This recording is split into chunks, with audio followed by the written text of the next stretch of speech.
This is Fabiola here from Germany, and you are watching Teacher Learning Cast with Piry Herrera and Benjamin Stewart.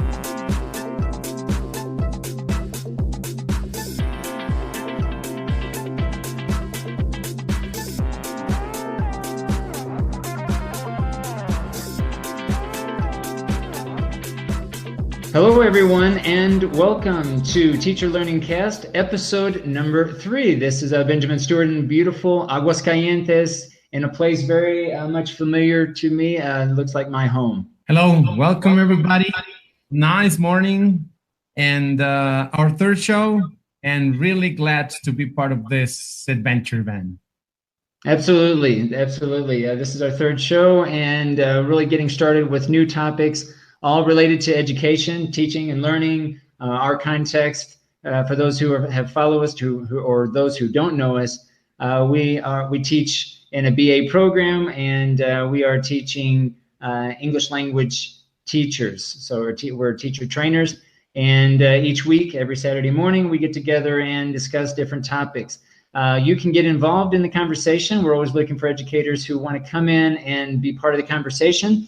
If you want to be part of the live broadcast, just reach out to us. We have a Facebook page. I think that would be the easiest if you're on Facebook. If you search Teacher Learning Cast, you'll find a page where you can reach out to us and share ideas throughout the week. And again, as I mentioned, be a part of the live broadcast. We're always looking for people to participate and share experiences. Yes, and sorry, but I remember last week we were discussing several aspects about context, and we are trying to get into topics that are common for everybody at different educational levels, and we are trying to give opinions and get into readings about whatever we find out may be interesting for you. So please, that's what we want to know.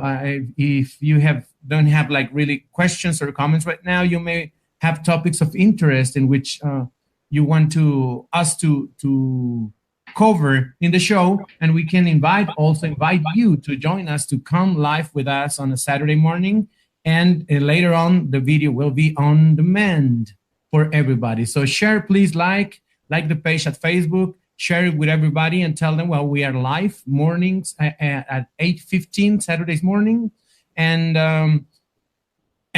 later on demand, you can watch it on. So for today, Ben, what do we have for today? We got a great show here for you today. We actually have a lot of things to talk about, and part of what we're going to talk about. In fact, we'll go ahead and start with the first segment. Is personal learning networks, and there's some interesting things I wanted to talk about. I'm going to go ahead and start sharing my screen here. I came across a piece that discussed cultivating and growing your personal learning network. And there's a couple of points here I wanted to share and see what you thought about some of these, Petey. And the piece really started out by asking the question, do you have a personal learning network? And I think it's important really to start the discussion really to try to define first what a personal learning network might look like. And for the purposes of this discussion, when I think about a personal learning network, I'm really thinking about 3 different interrelated aspects of a network. One being the sharing of ideas, opinions, and concepts. Number 2, really the connections of different materials or technologies we use to communicate those ideas. And number 3, the social relationships that are developed through the sharing of those ideas, through the technologies that are being used. So I look at those 3 aspects, ideas, materials or technologies, and social relationships, as really the personal learning network that one looks at and designs and cultivates to promote his or her own learning. So I think the point of asking the question, do you have a personal learning network, I think is interesting, because I don't really even think that we develop a personal learning network out of nothing. I think we all have a network, whether we're aware of its potential or not, whether we use technologies or not. I think we all have a personal learning network that we rely on to connect with others. I don't know, Piry, how you think about that. If you've thought about your own personal learning network, what it looks like, how it's changed over time.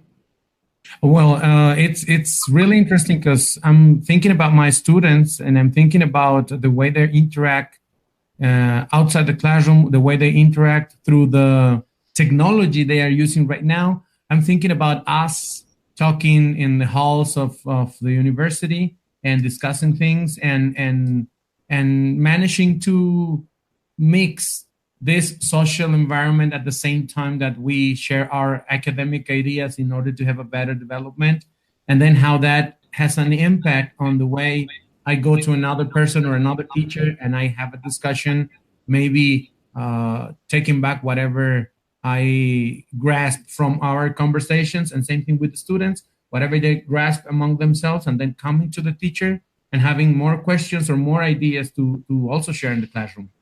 Yeah, I mean, I look at a personal learning network as really an extension of the old days where teachers would congregate in a teacher's lounge, right? And they just get together and they share ideas, thinking of it from a teacher standpoint. But as we're also teaching teachers, we have to look at our students too to see, well, how can we as their facilitators help them develop this awareness of their own personal learning network? Again, regardless of what kinds of technologies are involved or not. I think it's interesting that in this piece that I read, that I shared with you here just a few minutes ago online and on screen, they mentioned that before, something like only 15%, 15 to 20% of the teachers were really connected, quote unquote connected, presumably online, and that this was such a low number. And I think we have to be careful about looking at our network, our own personal learning network, only in terms of technology. I think that's perhaps not the best way to look at it, because I think that we need to look more importantly at the types of ties or connections that we have, not necessarily the number or not even necessarily the technology, because I think that might be short-sighted depending on who we're connecting with. For me personally, I think a personal learning network really is, the value of it depends on the type of connection. That is, how we communicate, right? If you're connected with a person, what does that person know? And how do you communicate, how often, and what type of communication is set between those individuals? And really looking at each individual in terms of how do you communicate, how often, and what are the means of communication? Again, it's easy to think in terms of technology, but as you mentioned, so importantly, it could be just connecting with someone across the hall, or down someplace close, or maybe even a face-to-face setting in a convention, and so on. Yeah, and how those learnings or ideas or prompts for major thoughts change your mind or prompt your mind exactly to have a wider view of different situations, a different perspective, or maybe things that you didn't really consider come to whatever you are discussing, right? And as I tell my students when they come here and we start having reflection and feedbacks and all that about whatever they are doing in their classroom, it's whenever they have a moment in which they need more support, I may give an idea from my perspective, but the most important thing about that idea is not to carry it out. It's to generate more ideas, to help students to generate their own ideas and their own transformation of whatever I come to suggest if it is necessary, and them to be 100% sure that whatever they are thinking now has come from a major process. It's not just one point of view. It's this interaction and this communication. And as you mentioned, I think it's one of the basic concepts, communication, to raise awareness. In your case, let's take a 8th semester tutoring practicum course, how many students typically do you have in that course? Sorry, didn't hear that. Your sound is getting like, for moments, it's getting like Okay, I was asking about the course that you typically teach. Let's say an 8th semester practicum course. How many students typically take those types of courses? Oh, we regularly have from let's say 16 to 22 students, more or less, and they go and have their practice, their teaching practice, in a real group, in real schools at their choice, in the educational level at their choice. They are the students around, let's say, around 18 years old, 18, 20 years old, around 20s, I guess, and they're just about to graduate. All right, so one of the lines that I read in this piece, cultivating and growing your personal learning network, was, alone we are smart, together we are brilliant. And I'm thinking about in terms of your class. Let's say you have a class of 20 students, and of course you have your one-to-one tutoring relationship that you're giving feedback directly to the student based on what he or she's doing for that particular week, whatever he or she's working on. I'm wondering your thoughts about how we might integrate this idea of together we are brilliant, bringing in students in the class where there's some sort of environment that they can really share those experiences and really take advantage of, let's say, their own quote unquote personal learning network, right? With being their classmates in this case, what that might look like. And then the next level, the second part of that would be, how could they do similar or have similar interactions, maybe with people outside of their own class, even maybe outside your relationship as a tutor? Well, yeah, it's interesting because somehow this individual work with each student in their reflection in whatever they do, it's coming to get this kind of community. And it's interesting you manage that because it's the kind of topic I'm gonna talk in a while. And but the community is being raised, and we're taking the advantage of technology. Before we would use the platform we are using for the class just as a repository of whatever they are producing individually, and the way the process goes, and the way they are transforming their reflections, their lesson plans, and all that. But right now it's been a year, or maybe more than a year, in which in my different classes I've been having these folders, individual folders, shared among themselves. So, and it's something that at the beginning I was wondering if they would be comfortable with that. And at the end, nobody mind. And they all know they have access to other folders, and themselves, they bring into the conversations aspects from other students that they read, from which they grew some ideas, and they want to try. And now it's becoming something a little bit more natural, that during these sessions we have, we all talked about, you can go to this folder and see this lesson plan. You can go to this reflection and see how this guy is reflecting. Oh, something similar happened to this person. And it little by little, it's getting more common in such a way that I already have students who are coming in pairs here to the individual sessions, which are no longer individuals. Now it's a pair, because they have a very similar group with a teacher, both of them with the same teacher, different groups. And pretty much they are working almost hand to hand in planning and in all this material. So yes, it's becoming kind of a community. And now that you mention it, yeah, it would be interesting to have once in a while these major sessions where everybody can jump in with their opinions on certain topics, right? 22 students may be kind of difficult to handle in this sharing and exploring, but sure, there will be a way.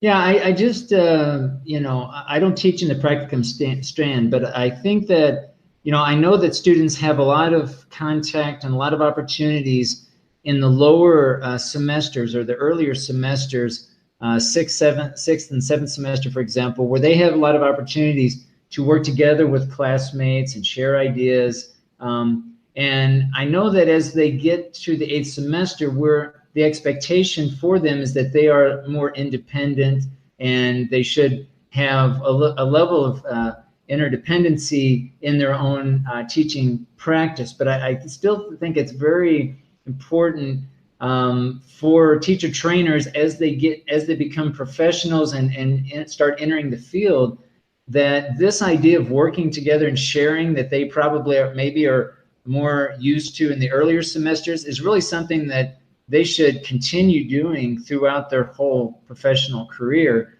And because I think that's really the basis, as we've been talking about here, of maintaining and cultivating and really understanding one's own personal learning environment. I feel like sometimes the perception is, in general, that once you're graduated and you're a teacher, that's it, you're on your own type of thing, and you're really just working as you want, and you, this idea of kind of sharing kind of takes a back seat, and I think that really sharing and making your own teaching practice as transparent as possible, I think, is really the what underlines being able to share in a personal learning network and really being comfortable. I think it's just a matter of being comfortable. Are you willing to share and share your materials and experiences with others, so that you can reap the benefits of maybe receiving some benefit in the future?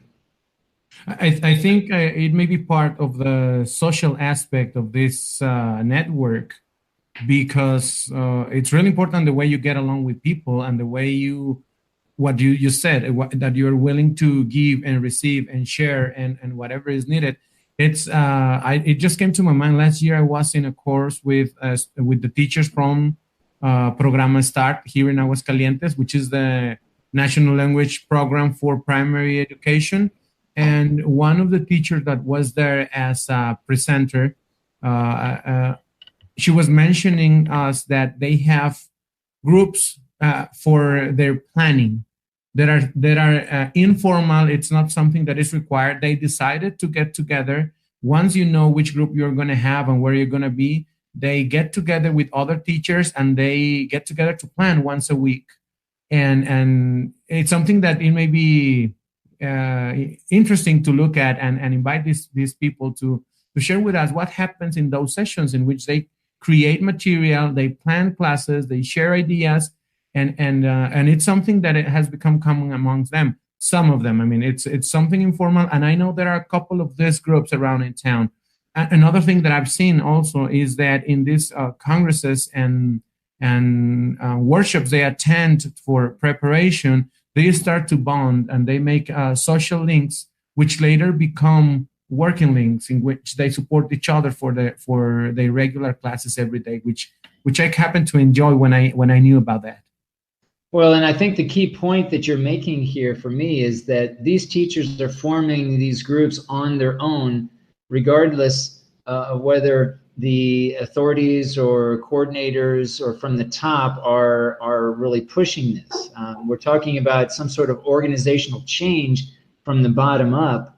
Right. And a lot of times, a lot can happen just on its own, just by having teachers rally together and form these groups, as you mentioned, regardless whether or not it's a policy, a school policy, or not. Now, I would, hope that at some point this type of change is also a top-down type of change where you get support from the top down. But I think, as you've mentioned, it's not necessarily necessary. It's not always a requirement that we can, as teachers, just on our own, and oftentimes with limited resources, form the groups, form the networks that we need for a particular purpose. And these purposes don't necessarily need to be group purposes. What I mean by that is the whole essence of a personal learning network for me is that there are two potential goals that can be achieved. One might be a group goal, depending on if you're in a formal education in a school, for example,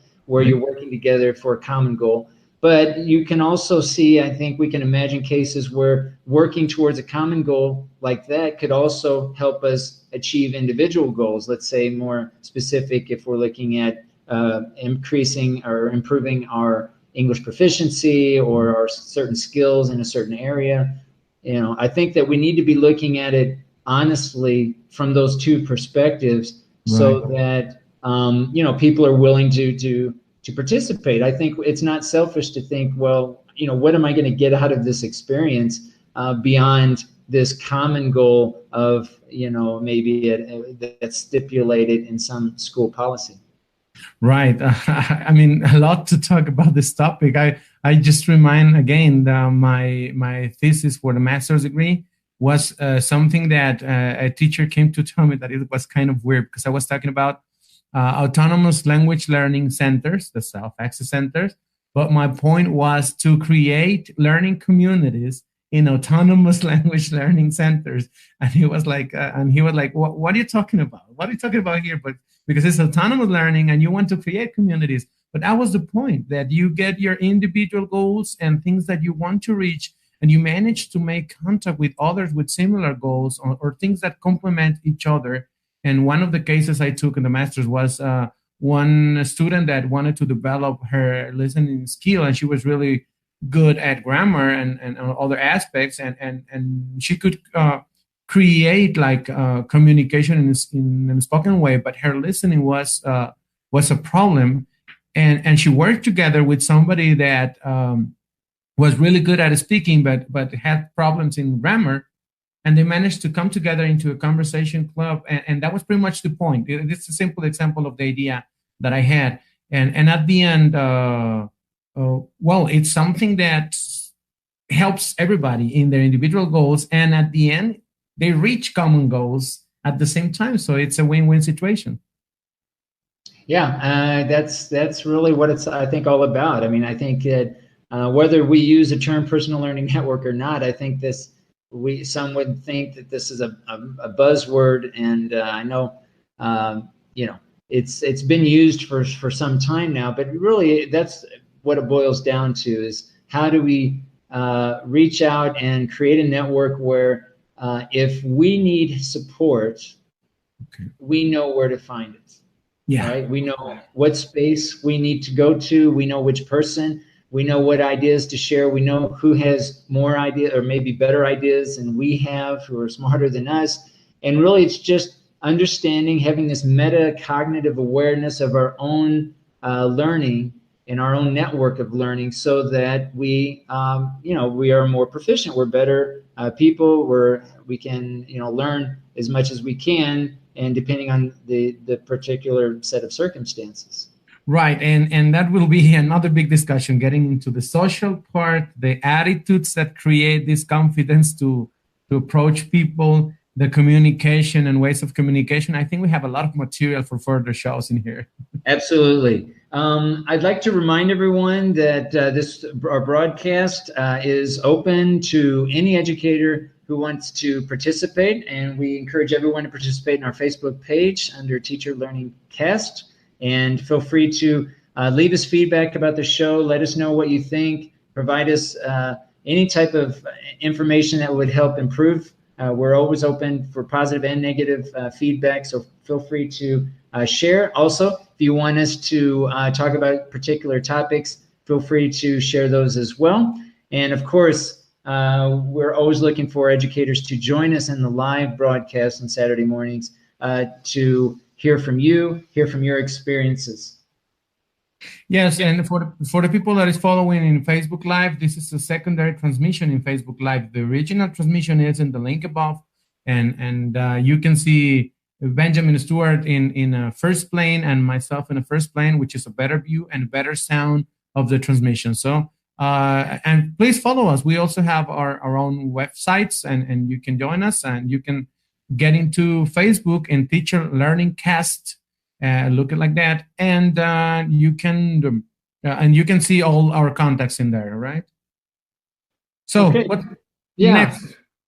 Yeah, so I think the next segment here, Piry, you had an interesting some information that you wanted to talk about regarding peer learning communities, teachers who are participating in peer learning communities. Right, and it's interesting because it's all related to what we were just discussing about learning communities, and these networks of, that we create.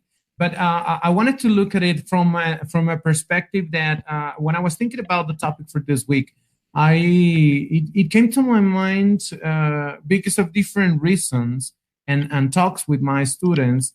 What I've heard several times from different teachers, that when you get into the classroom, you leave your personal life at the door, and then you get into the classroom. And then it's something that I've always, it's a debatable perspective, but I was thinking the other way around. When you go outside the classroom, do you leave the teacher inside? That's what with all that we have just said, it's obviously that we don't think so, right? But yeah, I mean, if you think you can leave the human being or the individual person, the personal life at the door, that would imply you also tend to leave the teacher inside the classroom, right? And that was, it may imply that, right? That was precisely the starting of this. So I started to research, all right, what are the roles of the teacher outside the classroom? And I happened to come across different texts and articles which mention things like, oh, the teacher as a counselor, the teacher as a coach in sports, the teacher as supporting students in their trajectory in the university, which will be again like the tutor, and different things like more related to still academic life inside the school itself, inside the institution. But then I came across a very interesting book, which I started to read the chapter, which I consider a little bit more related to this. And I want to share this with you. I don't know if you can see in the screen. I'm going to share the cover of this book. Can you see it, Ben? Yes, I see it. All right. I happened to get my eyes on this book. And this book is a compilation of different projects and ideas in which learning communities are created. And every chapter has something interesting to read and to see about it. And maybe I want to scroll down a little bit for the index. So you can see every chapter is a different situation, right? And everything goes for learning communities and the development. Especially, I want to focus on this chapter 2, which you can later go and check and read, and specifically and see different situations that occur in Israel, and in a very specific community where teachers started to create different projects to make a transformation in education.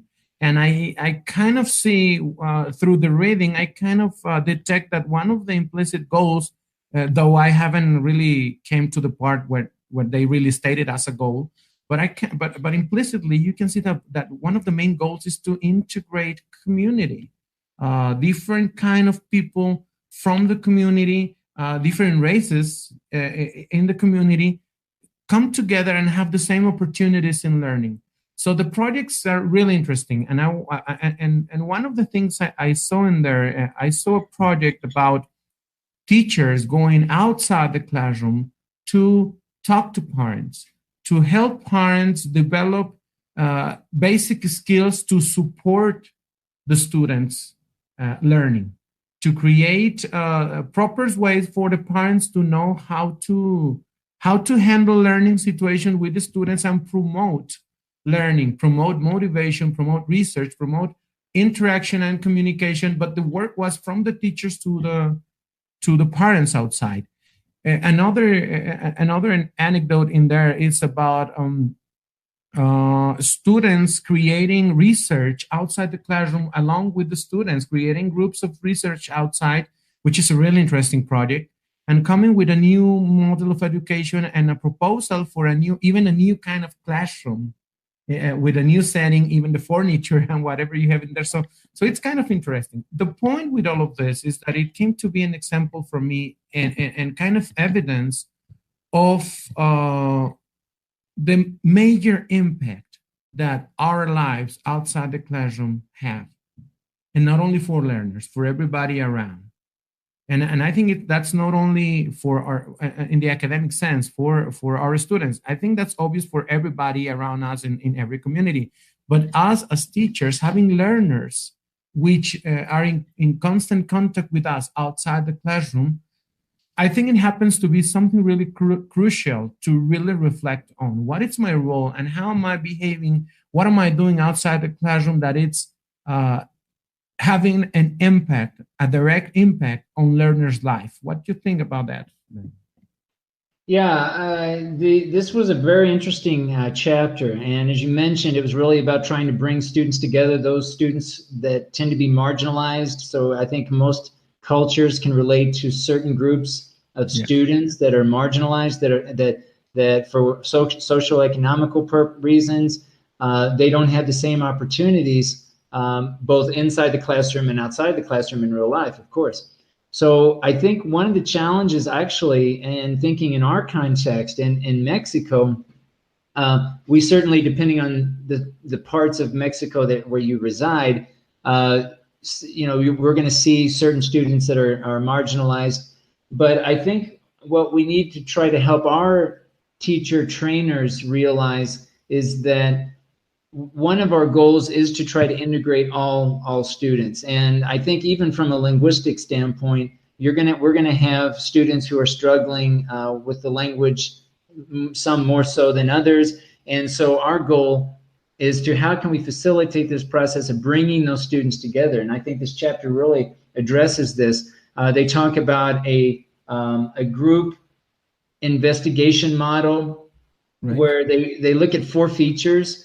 And I think it's important to mention these 4 features, 1 being investigation, 2 being interaction, 3 interpretation, and 4 intrinsic motivation. Right. So I think those 4, investigation, interaction, interpretation, and intrinsic motivation, trying to incorporate those 4 into this inquiry-based learning approach, I think is really interesting. I wrote a piece a couple of years ago on this very topic about how to bring in research into an everyday classroom, right? So teachers or students or teachers would help students find ways to collect data, and regardless of the course, right? They would collect data. So maybe it's an interview, maybe it's a survey, maybe they observe something outside of class, but they help them actually collect the data.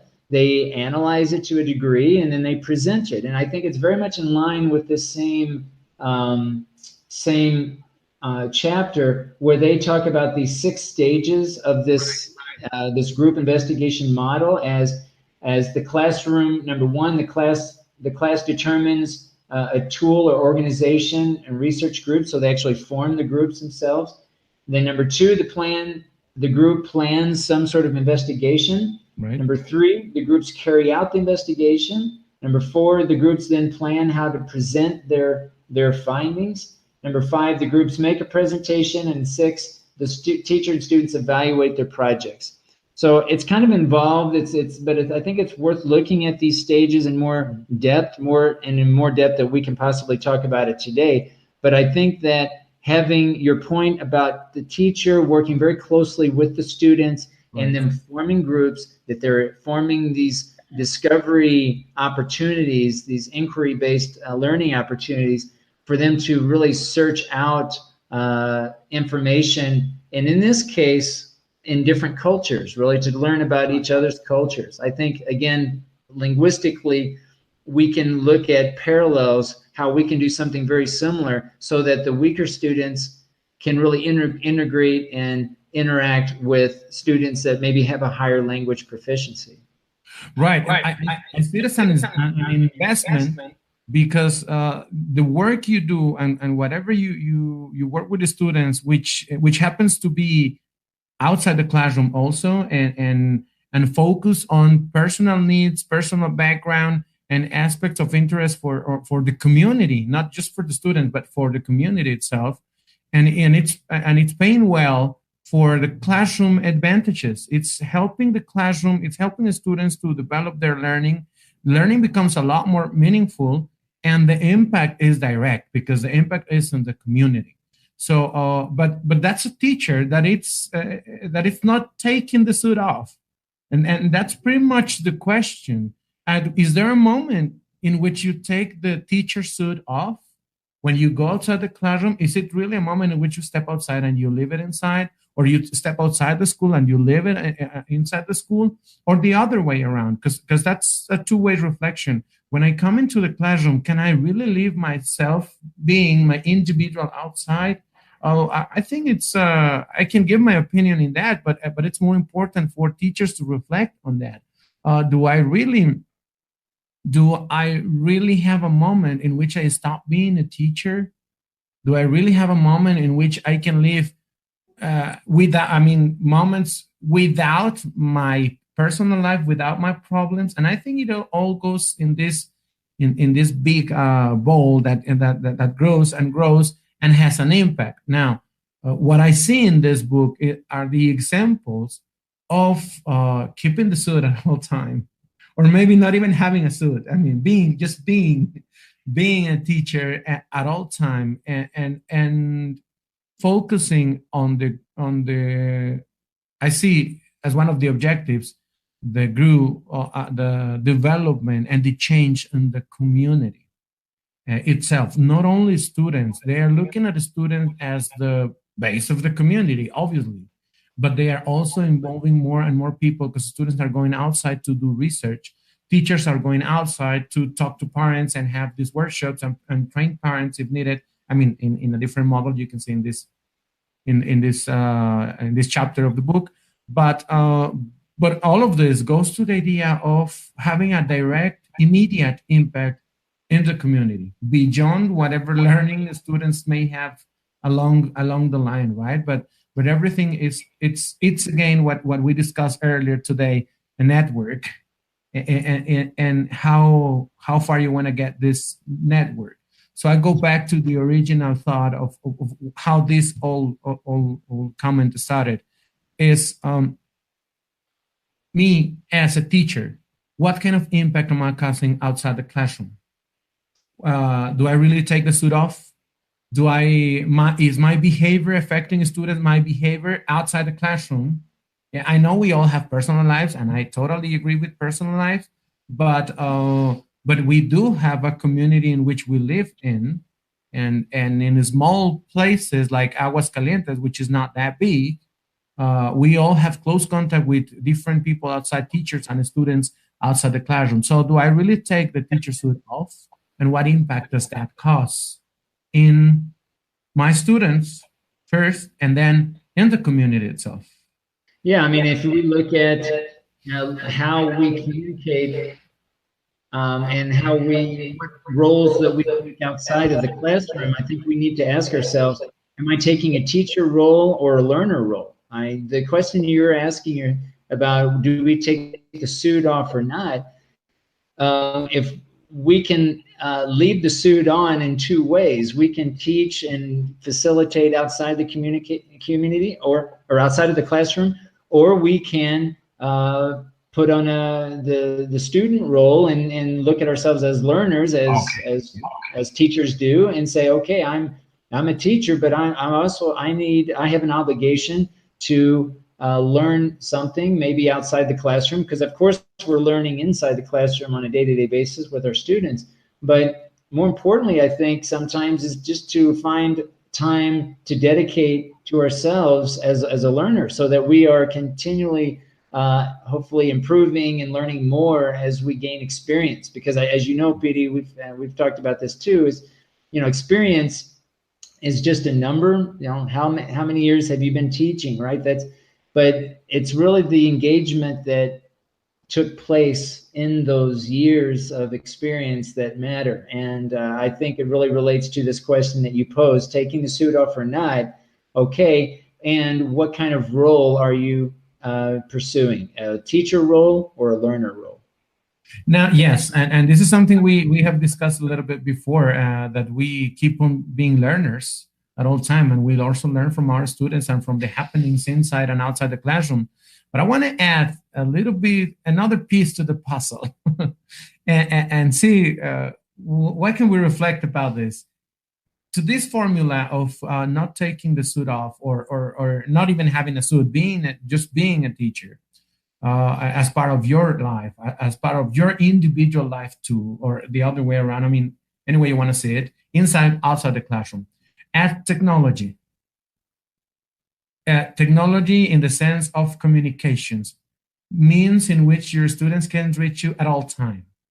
And I know this is a touchy topic because how much can you attend students' needs when they are really needs or when they are not needs, and they are just moments in which they urge for something and they contact you through technology and they need immediate answers because of any reason, because of a fair reason or because of neglective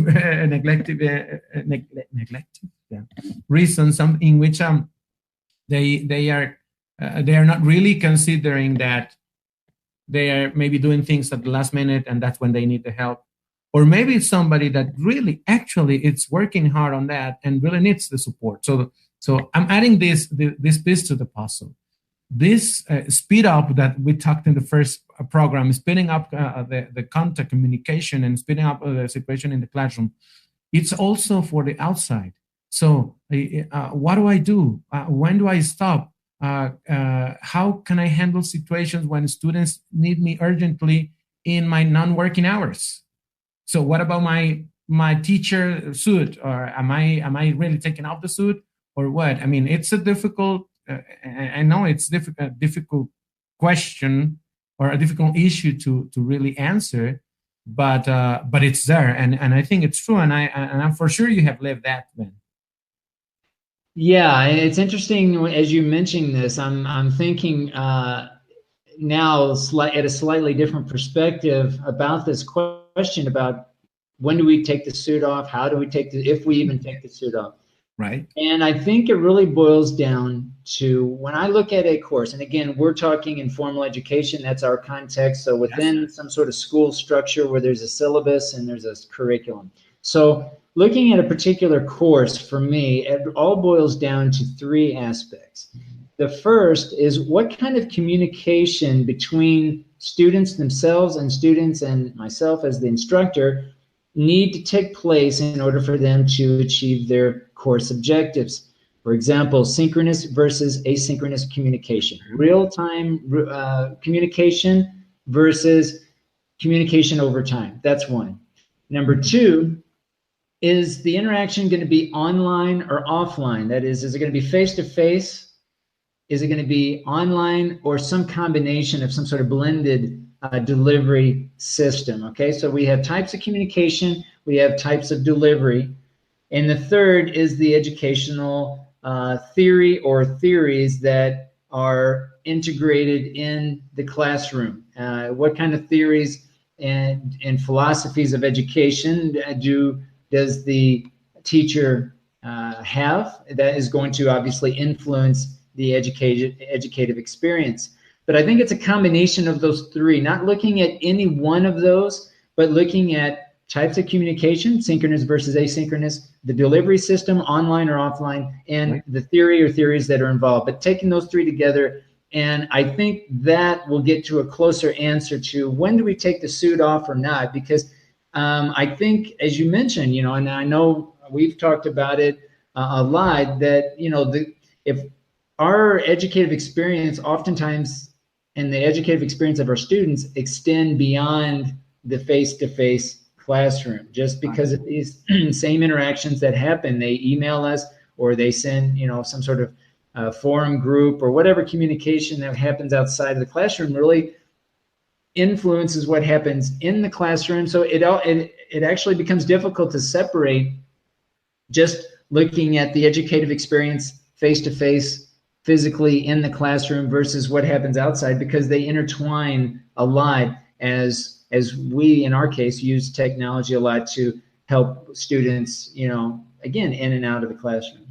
Right. And well, it's all the big situation that, and it requires maybe deep analysis or even research to see all this. But this book, coming back to the beginning of all of this, this book that I came across, I think it has a good sample and evidence of making things beyond the classroom, which have a direct, immediate impact, and not only in students, in communities. And I go to another question: what is the goal of helping our students to develop the language or whatever course we are teaching? What is the goal of helping our students in their formal education? I think one of the ultimate goals is that they go and be and are a productive, positive force, to call it some way, in our communities, in benefit of everybody in the community. Oh, your sound went off, I guess, Ben. You have your sound sorry off. about that. Sorry about that. I got my computer locked up there for a second. Yeah, absolutely. I think, Piry, I think we might want to go ahead and talk about some of our experiences. We're getting a little bit close to time here to finish up, but I think, yeah, your point is well taken about what our roles are both in and out of the classroom, and I think it really relates well to personal learning networks and how we more globally look at our own professional development as learning experiences and how we can really use those to have a better or bigger impact on what we do in the classroom with our students. Yes.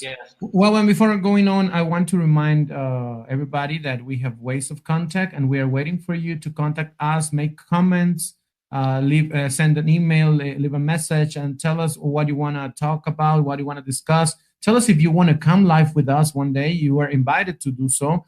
And whatever you need, there's contact in the different networks. In Facebook, we have the TLC Teacher Learning Cast group. You can get the Facebook fan page, and you can get there and see all the posts related to this cast. And for the Facebook live transmission, you can click the link above, and you can get to a better transmission with a different angle view of this and a better sound. And before running out of time, Ben, the experience of the week, which I like this because it happens to be something that happens to us during the week, and this is our catharsis. Yeah, absolutely. I'd like to kind of extend our conversation from last week. Last week, I shared an experience with a writing group, a fourth semester writing course that I'm teaching, where I shared an experience where I worked with my group by sharing a list of writing errors, and they self-corrected based on the list of errors. So I didn't really provide a lot of direct feedback on an individual basis, but instead gave kind of a group a list of errors that they then checked each one by one, and we checked those as a group and clarified doubts. And I wanted to do something similar this week with my propedeutic group. So I have a first year student writing group this semester, and they are developing their first academic 5-paragraph essay. And I did something similar where I shared a list of errors, and I asked them to check and make corrections on their own work.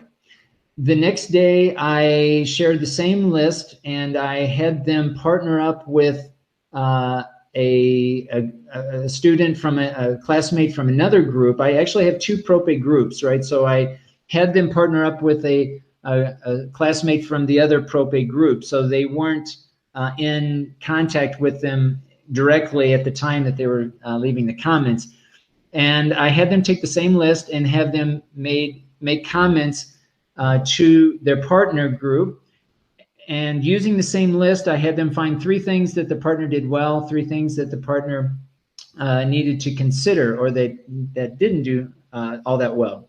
I need to back up and say that I asked my students to actually create those 2 same lists for their first as they evaluated their own work. So they already had their own personal list of things they did well, things that they needed to consider. So they partnered up, they left comments in Google Docs, and then the rest of the week they went back to their own document and taking into consideration their partner's comments and also just taking another look and becoming more familiar with the list, they corrected their own work, and we spent the rest of the week doing the rest of the 3 days doing that type of activity. So I applied a survey to this group, to both PROPE groups, basically asking how they felt about that experience. Okay, very specific to what I just explained about their self-assessment and peer assessment, how they felt about giving assessment, how they felt about conducting their own assessment. And I wanted to take a few minutes to share some of the findings that came about. And this was this week that this happened. And one of the questions was, how did you feel about having an opportunity to self-assess? And it was on I used a Likert scale from 1 to 5. So the Likert scale for almost all of these questions was 1 meant I hated it, 5 meant I loved it. So in this first question, how did you feel about having an opportunity to self-assess or self-correct your own work based on the list of written elements? The list of writing elements, again, were the list of mistakes or errors that I developed based on my review of all of their work. So I created that list. And as you noticed here, most of the students actually loved it. And you'll see here 4 answered. Here we have like almost 9 answered 4, and about 4 students answered 3. I should start off by saying that this is the breakdown between PROPE A and the propedeutic A and propedeutic B groups. These groups are not by level. These are just arbitrary, randomly divided up groups. And 27 students participated. I have 29 total students, so 2 students did not participate. 27 out of the 29 participated. This is the breakdown here. So I should have said that first. But basically, you see here it was favorable for most. So I would say 4 students really didn't have much of opinion. They were split down the middle. A similar question was asked, though, about how did you feel about having an opportunity to assess your classmates' work? So now this is them taking kind of a teacher role.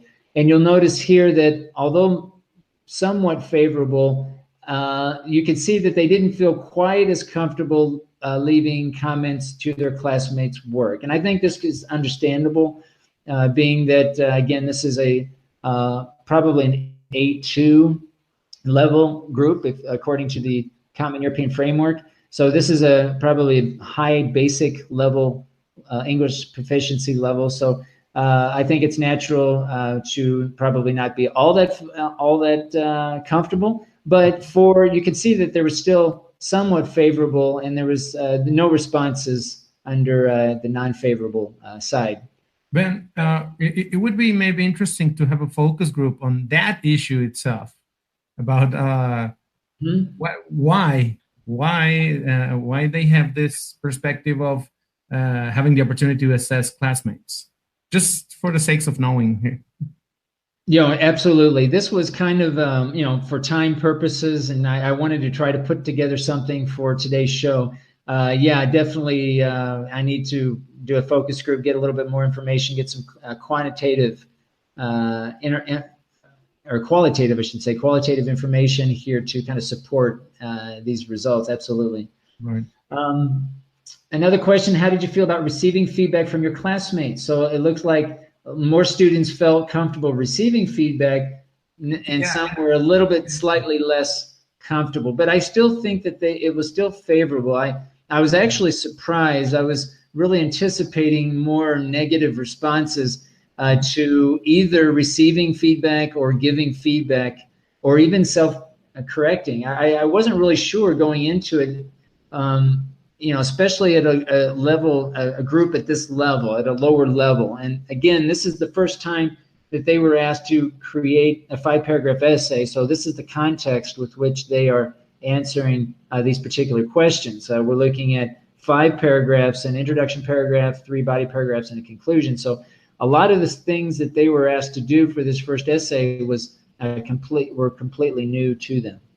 Yeah, that's why I was really interested on knowing the whys, because I would expect them also not going to the negative side, but they didn't. Yeah, me too. Let's see, another one. How did you feel about the order in which they first self-assessed and then provided feedback? So this was more about the order of the week. Again, starting out with the self-assessment first, then providing peer feedback, and then receiving their peer feedback, and then continuing with their self-assessment. And these are the results, very similar to this up here as far as how they answered. Another interesting thing was the time that it took to answer. If you notice, like this question took on average 3.96. Now, I'm assuming these are seconds, okay? Yeah. I'm assuming these are seconds. Yeah. But this one was pretty quick versus some of these that maybe took a little bit longer. How did you feel about the way that your instructor provided feedback? So I was curious about how because the way that I provided feedback, and I need to kind of explain this a little bit. Some students would ask for feedback, whether in class or outside of class, but it didn't happen a lot. But I did, anytime anybody asked me, I would give them feedback. But I did not make it a point to provide feedback directly to their documents, again, unless they asked. So depending on the class, sometimes they would ask me and I wouldn't leave comments in their Google Docs. Sometimes they would send me an email outside of class and I would leave a comment to their Google Docs. So it really varied just depending on who asked for what. And, sometimes they would ask me questions and I would just turn it over to the whole group and have a discussion there, and I would write something on the board. So it really was varied in the way that I was giving feedback. But I was curious how they felt about how I gave feedback during this week. And again, all of these questions are related to this week, these sets of experiences. And it looked like they were in favor in general of how that turned out. So that's one thing. Another one here, these last two questions here, and it's hard to tell because they look like the exactly same question, but the types of responses are different. Which best describes the way you felt this week? Okay, now this question is how they felt they learned. Let me see if I get this right here. I'm sorry. The second question is how they learned. This one here, over here on the right, is if they felt that they learned a lot, or if they felt they didn't learn. Okay. All right. And okay, I'm blanking out. Okay, and then the first one is how they felt about the instructor feedback. So it's kind of similar to this other question. How they felt about instructor feedback, and then how much this question on the right is how much they felt they learned throughout the week. The point here is that they felt pretty good, I think, about the way the instructor that I provided feedback, but they felt that it was a little bit of a struggle, I think, for the learning. They thought it was kind of difficult, basically. That they felt that they learned, but maybe some felt that they learned not as much as others. Okay. And I'm going to share one open question here at the bottom, I think, that will help shed some light on this particular question. One question here at the end was that all of them finished the essay. One question was, did you finish the 5-paragraph essay? Because I think that was also kind of related. All of them but one answered that they did. Now, let me open up very quickly. Let me open up because I don't see the open question. I want to share these open questions only because it sheds light on one of the points here so give me just 1 second here. In fact, I'm going to stop sharing my screen and open up the link, and then I'll come back to you. But I don't know. I felt it was interesting, and I always have an interest in self-assessment, like what students can do on their own, right? And giving them the opportunity, because sometimes at least in my case, I feel like sometimes I don't give my students enough opportunity to do things on their own, maybe, and really try to realize that that they are more autonomous, maybe, that I'm willing to give them credit for. So I always try to find some opportunities to do that. I don't know if you've had an experience, Piry, where you've kind of let them kind of go on their own and they have been able to achieve something kind of on their own without you intervening. Oh, well, yeah. I think lately I've been trying to lead my individual session towards that side. Having the students doing all the talking and me doing the suggestions or whatever I have to say until they require them. If they don't, well, I then don't. I just keep on asking. And but it raises a question to me. Do you think they are aware of how they feel about this self-assessment and peer assessment before you ask them about it? Well, yeah, that's a good question. And that's why I asked the question. I mean, I don't know how my feeling is, because I would have to actually ask them that question. But my feeling is that, the students in general aren't as aware unless we ask them to think about it. I mean, I think that's one of the things that I want to try to do, is to bring about this awareness.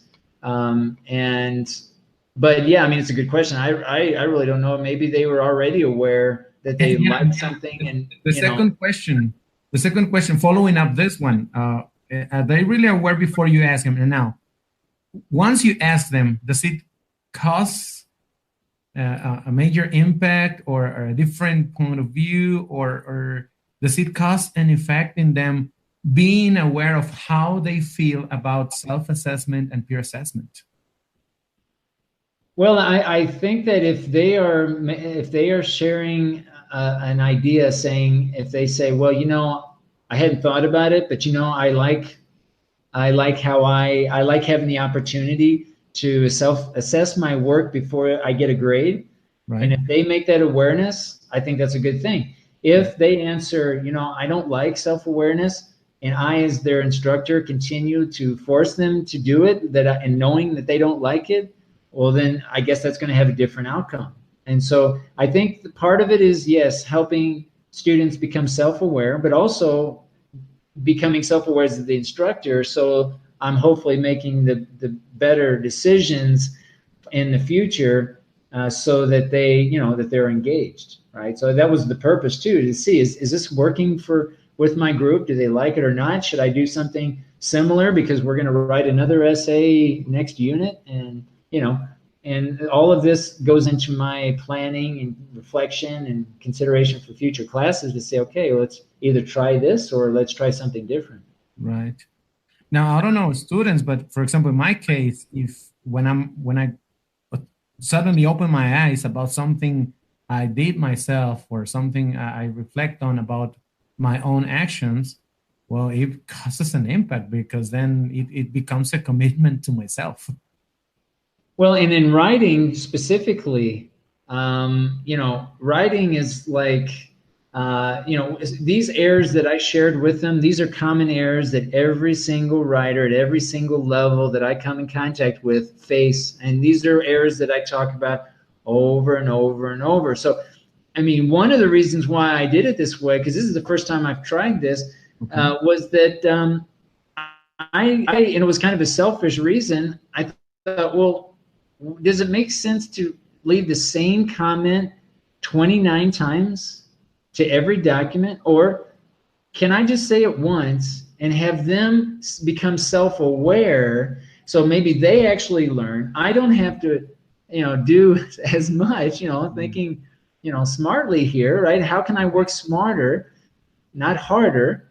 Yes. And I think, at least now, my first feeling is that maybe I'm onto something. Maybe this might work in the future. I don't know, but it's a small sample group. But the idea is that trying to have them, I'm certain that if students keep going through this list, they're going to get better and better at not writing the error to begin with, and second, being able to detect it if they do. And so the idea was that they just try to become a little bit more self-aware of these particular set of errors that we came in contact with. So, yeah, that's basically it. I don't want to take up more time, because I want to give you some time to talk about your experience. But that was something that I wanted to share. And I think it's something that we'll probably end up talking about in the future, because I think these types of experiences, I think for me in my own particular case, relate a lot to the writing process and courses that I tend to teach quite often. Yeah, I think, and it's worth it to explore it, and it's worth it to go on these discussions. I mean, and that's a good thing of being online, live, and in YouTube because we manage our own time. And today, Saturday morning, every Saturday morning we are here. We can take a couple of minutes extra. It doesn't matter, as long as it's an interesting discussion for you all. We invite you to give us comments and ask questions or give us suggestions or whatever you have to say to join us. You're invited to come if you want to. This is what we want this show to be like. Not really a show, but a sharing space for all teachers that are interested. All right, so you can take a glance at our fan page in Facebook, Teacher Learning Cast, and you can also click in YouTube. We have the live transmission, and then we have it on demand. All right, and also in Benjamin's website and in my own website. And you can find all this information at the fan page in Facebook, Teacher Learning Cast. And well, yes, I want to take a couple of minutes to talk about my experience of the week, which was a moment of light at the end of the week. Yesterday, Friday, I was with one of my students discussing about the class that she was planning for her practicum, and she came with a question. She had two videos to use in the classroom. The same thing. She was gonna show a game in a video, and she was pretty much she was gonna work like the instructions. This is the way the game is played, and we are gonna do it in the classroom, right? But she had two videos. One video with famous people, and another video with two kids playing the game. Now, according to what she said, because I haven't watched the videos, the video with the famous characters, I think it was Madonna and Justin Bieber or somebody else, something like that, was really fun. And the activity was, it was really dynamic, and it was in a show, in a TV show. So you know how this happens, and the purpose is to engage people into the show. So that was one of the videos. And the other video was a couple of kids just playing it, which in her opinion was a little bit more boring and not that engaging, but a lot more explicit in the rules for the game, because it even had the written description in the video of the game. So she was aware that it was the kids video was really clear to understand, and the famous people video was really engaging, but there may be the risk of not being that clear. And the point in here was, how do I make the decision? Clarity over our motivation, motivation and engagement over clarity in the instructions. And she, what she wanted me to do is to tell her which one to use. And going back to our previous talk, yeah, I didn't give in an answer. I just asked, I just went to what I want to make the point today, making the right decisions in the classroom because of the right reasons. She had, and I don't know what she decided. This is something we're going to discuss next week.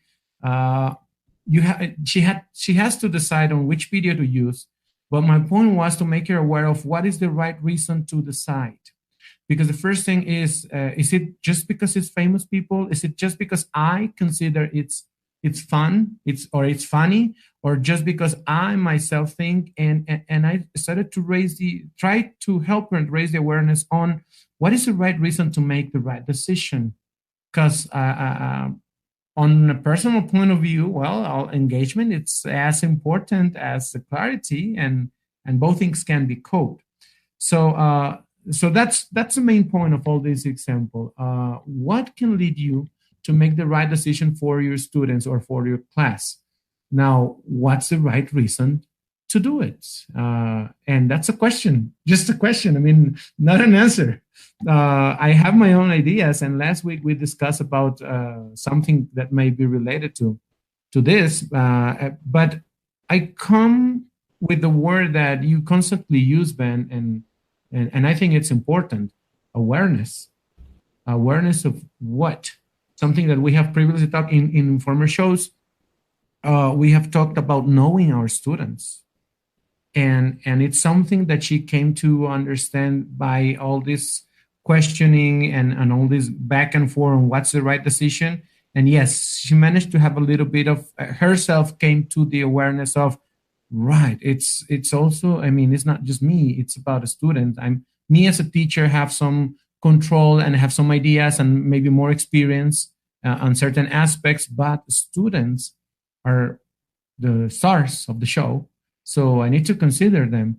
And at the end, the way we ended this, the way we didn't end the topic, we just paused it while she decided what to do.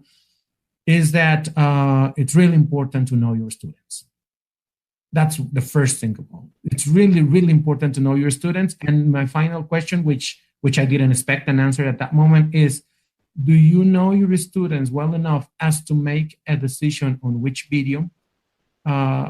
Because there was an extra issue in the video. There was something related to a sexual comment in the Famous People video.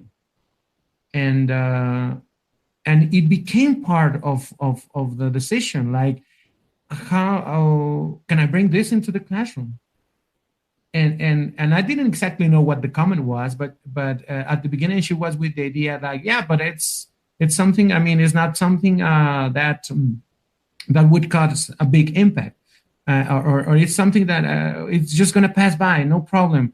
But when we came to the idea of knowing your students, and she became aware of, yeah, well, one of the aspects I need to consider is my students and how well I know them.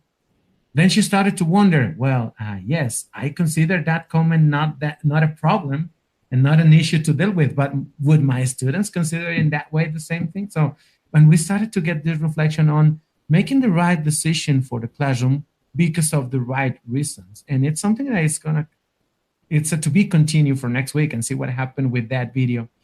And then at the end, I just started to think about different topics or different situations in the classroom that may take us to this situation of impact, right?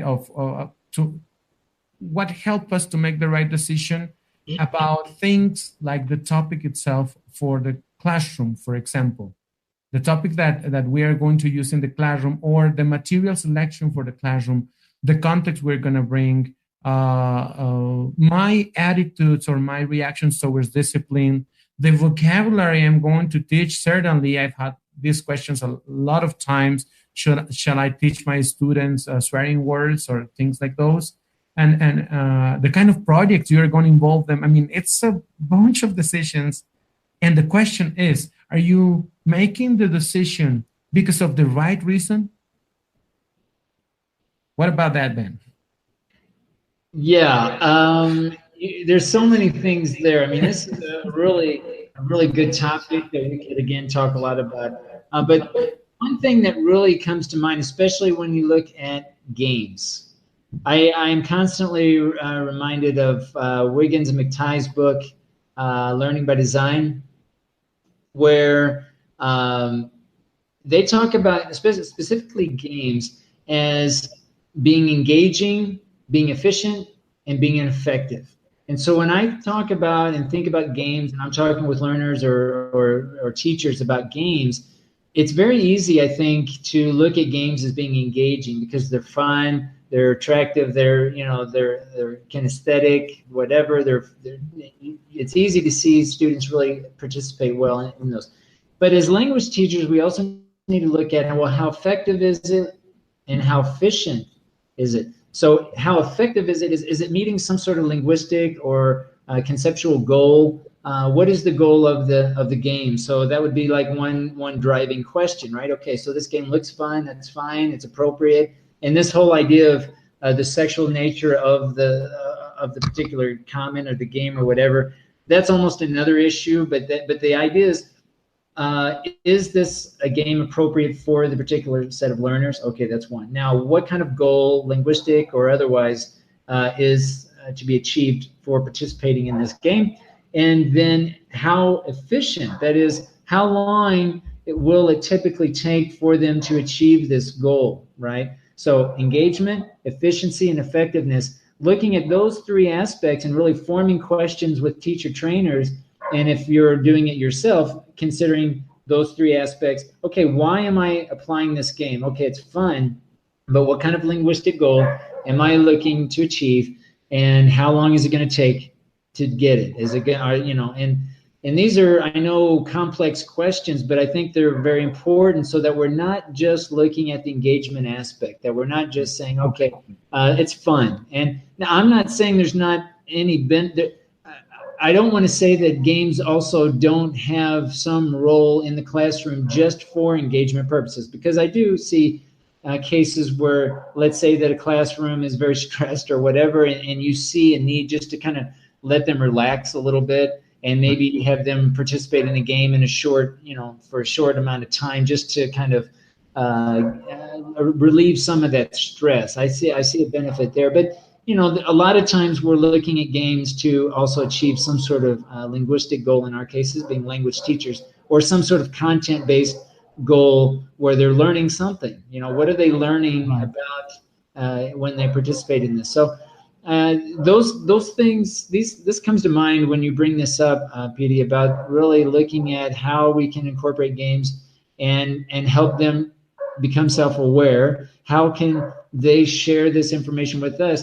Because as tutors, maybe we don't even have, maybe we don't even know for sure what the goal is to even guide them unless they tell us a little bit more about what their thinking is in terms of the efficiency and the effectiveness, really kind of going in deep into those aspects, whereas the engagement aspect might be kind of obvious, whether it works or not.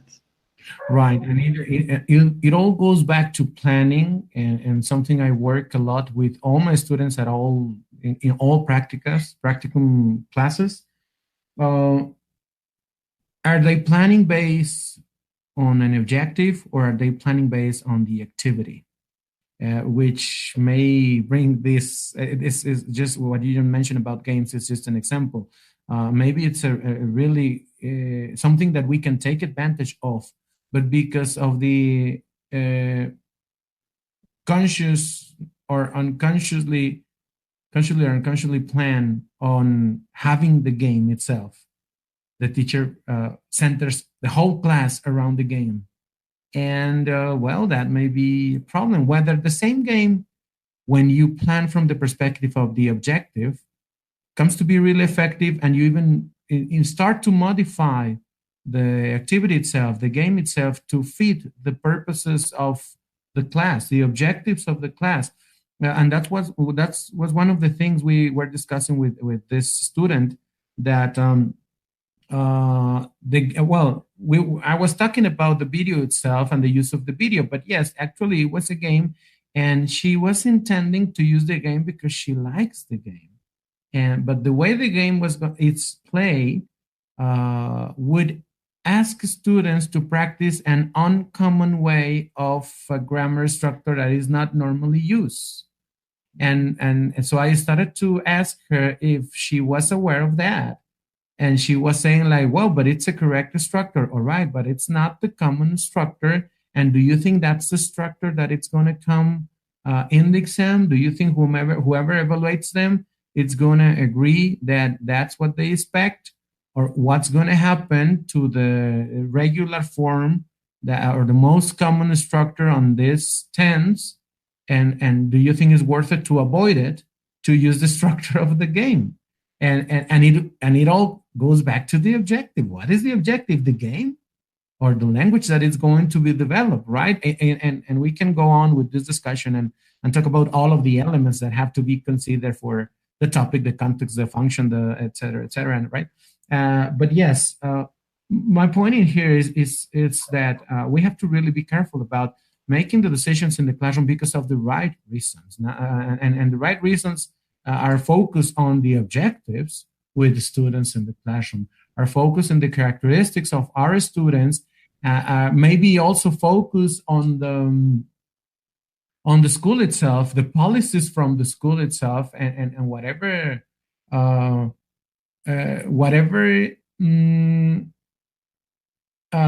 school intends to, for example, a humanistic approach or a more communicative approach, or maybe just a school which is based on developing in students the skill to speak, and that's it. So all of this may influence our decisions, and sometimes, as you just mentioned in your example as well, we take less in consideration. We focus on the game, and that's it. Yeah, and if you boil down a particular grammatical structure that happens to be the focus of that game, and you're saying that this grammatical structure is not even worth considering, then it really is less about the game. It really has nothing to do about the game. The game is not even the issue. The issue is, okay, first of all, what grammatical structures, or linguistic aspect are we even evaluating? And then starting there and then saying, okay, well, how can we engage them? Okay, well, maybe a game or whatever. But I think even maybe starting, as you're saying, starting with the what is the goal?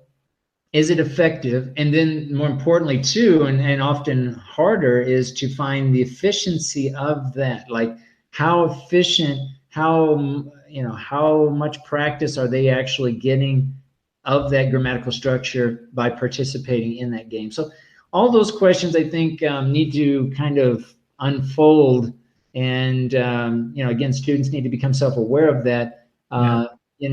In their planning stages and implementing and evaluating. I think it's, personally, and I know that we have a semester to complete a course, but students going into something and they have, knowing that as a tutor, maybe that things aren't going to go well, as long as they learn from that experience, I think that's right. It's almost, I would say a big benefit of actually going into a situation thinking probably this is not going to work, but I'm going to see what I can learn from it and then move on, is something to consider. Because again, for me, I feel that if students can learn to reflect and become aware on their own of these issues, they retain it a lot more than if we just tell them that this is the way it is, or this is our opinion on something.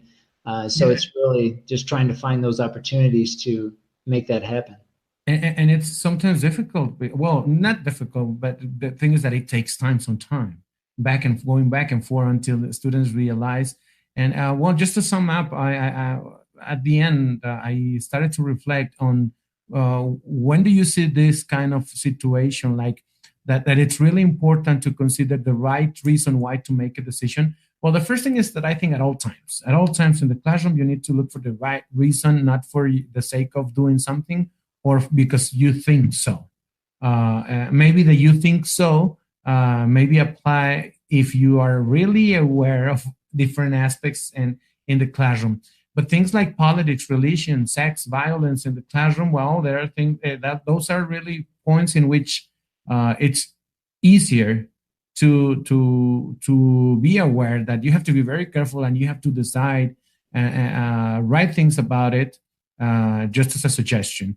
And then it may be not that positive to make the decision because you believe something that it's in one way that it's right, just because you believe is right and you don't have a really background on why it is right, or make a decision on something because people have told you so, what you just said, because somebody told you so, and you make that decision because somebody told me, or make a decision because you consider it's taboo, because you consider it, and that's it. And it's all about your beliefs and your character and the way you have been developing your personal growth and knowledge, and just being careful about making decisions because of that only. And what you believe about the students. Be careful with what you believe. You need to be a little bit more conscious and aware of our students and how they are really like. It may be better to look at as a basing point in your decision the relationship you establish with students, the relationship you have so far with them as to how well you know them and what can you decide for them is better in their learning, having learning as the objective. And what I don't know about the students also may be a good aspect to reflect when making a decision. Because if you don't know, well, that may give you a warning and you don't risk it. Institution policies, as I mentioned before, educational model of the institution, and my capacity to handle certain situations, and my awareness of not getting into fields that I'm not a professional at. Being specifically about personal issues that may be delicate, touchy to handle with the students, and it's easy for us just to bring an activity in which they talk about their feelings, but we may not be a psychologist as to be able to handle situations when talking about feelings, right? So just food for thought for everybody to be careful in this. I mean, as a suggestion, just to wonder and to have this question: why do we decide to do something in the classroom? Is it the right reason why I'm deciding to do it or not? Very good. Yeah, so a lot of good, deep questions here I think we brought up today. We did I like questions more than answers. Yeah, exactly. I mean, I like the question because I would like to have the answer. So I like to listen to you guys watching this transmission, giving us your opinions and your possible answers. Why not? I mean, it's fair to have an opinion, and it's fair to share that opinion as long as you're responsible for what you say, right? Yeah, and again, we really encourage everyone to be a part of the conversation. Let us know what you think. We don't expect everyone to agree with what we say, and sometimes we don't agree with each other. The point here is that we all want to create a space where you have a voice, you can share your ideas and experiences, and the point is to learn from each other, right? That's the point of this podcast, is really to build a community around these open discourses, these open conversations, and talking about the issues of the day, talking about things that we face, challenges that we face, successes that we face, and for the sole purpose of learning. And regardless if you're a pre-service English language educator, regardless if you're experienced and have a lot of history and things to share, we encourage you to do so. You can do so by participating in our Facebook page at Teacher Learning Cast. And we're also on Twitter at #TLCELT. And feel free to be a part of the conversation. Again, we're always looking for educators to also participate in our live broadcast. We are here every morning, Saturday morning at 8:15 Central Standard Time. And again, feel free to participate and get involved. Yes, you can go to Benjamin's website, which is benjaminstewart.wordpress.com. You can get to my website, which is homers2000.wixsite.com/PDHA. And you can get to the Facebook fan page, which is at Facebook, Teacher Learning Cast. You can search for it like that. And today we have a long show, but we had a lot of interesting topics, and we can keep on talking about it. But I think time has come to pass by like 30 minutes ago. So yeah, I think we'll go ahead and conclude. Thanks, Piry, again for your insights and discussions this week. Thanks everybody, for those of you who watched us live and who's also watching the final broadcast or the recording. And again, feel free to leave comments in any of the spaces that we mentioned. And we really appreciate your watching the show and being part of the community. So thank you very much. Thank you, everybody. Thank you, Ben, for today's talk and questions and answers and whatever we could share. I think today I take a lot of things with me to think, reflect, and act. Same here. All right, that'll be all for now. Thanks, everybody. We'll sign out, and we'll see you in the next live broadcast. Thank you for learning.